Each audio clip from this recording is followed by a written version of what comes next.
Hi again, everyone, and welcome to Badger Breakdown. I'm Mike Lucas from UWBadgers.com. I'm joined by Matt Lepay, the voice of the Badgers.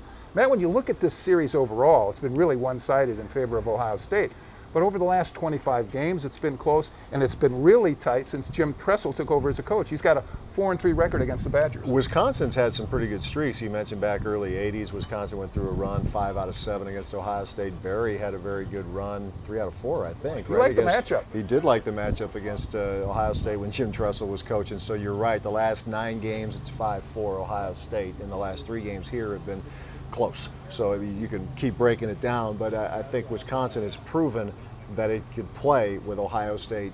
Now it just needs to prove to itself again that it can beat Ohio State. Okay, so which team feels more pressure going into the ball game on Saturday night? Is it the #1 team in the country, Ohio State, or is it the underdog, Wisconsin? Might be. It's a cop-out answer. It might be a wash. You know, I think with Ohio State right now, when you're #1, the target, I think a team like Ohio State's always going to have the bullseye, but when you're #1, the bullseye gets bigger.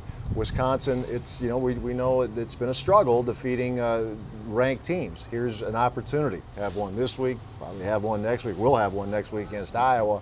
So I think the only way to shut people up, to be blunt about it, is to win those kind of games. So you got the home field, it should be a raucous crowd, great opportunity to turn that statistic around a little bit. And quarterback Terrell Pryor continues to be the focal point of the Buckeyes on offense, but a little bit different this year. In the past, defensive coordinators always used to say, force him to throw the ball. Not so necessarily this year. He's been good through the air. It goes back, I think, most noticeably to the Rose Bowl game. Pryor really played well in Ohio State's Rose Bowl win against Oregon. I think in theory still you would rather keep him contained as best you can. I think one of the questions everybody wants to see answered Saturday night one way or the other is how is his leg. He had the quad injury a couple of weeks ago at Illinois, didn't run last week, didn't have to, certainly against Indiana, threw the ball for more than 300 yards, a career high for him. But his passing is better. They say his decision making is better. Mechanics are a little bit better.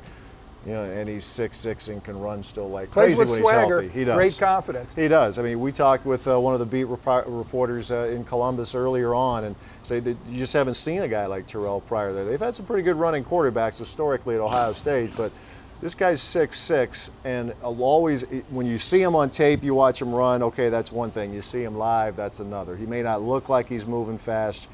Any player who's gone against him will say, trust me, he is. All right, I'm all about cliches. I'm a hack. Let me state the obvious. The Badgers have to run the ball. Can they run the ball? And how much can they run it? I think they can, Mike, because of James White and being able to help John Clay. John Clay, I think, can bang away inside, and it's a big game for him. He knows he had trouble running the ball last year against Ohio State. He's probably tired of hearing it. But I think with James White, you have that dimension. You have somebody who could also run between the tackles.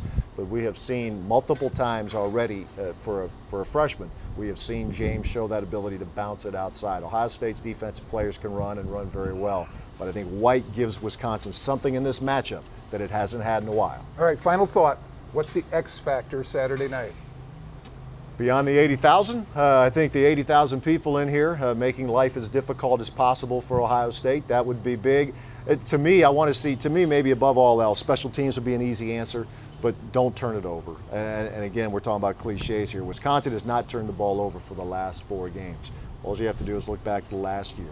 And Ohio State got some gift-wrap points in that game. Make Ohio State earn everything it gets. I think if they can get even or slightly ahead, Wisconsin now in the turnover battle, then there is no reason why the Badgers can't make this a down-to-the-wire game and win it. It may not be so much the crowd intimidating Ohio State. I don't think you can intimidate the Buckeyes, but it can lift the home team. Absolutely. A really solid crowd. Absolutely. Yeah, Ohio State's used to this. It's seen this movie for years when you go on the road. But even those guys, unsolicited, have talked about what the environment can be here at Camp Randall, and I agree with you. I don't know if it's a detriment to Ohio State, but it certainly can be a help to the home team. For Matt Lepay, I'm Mike Lucas. Thanks for watching UWBadgers.com.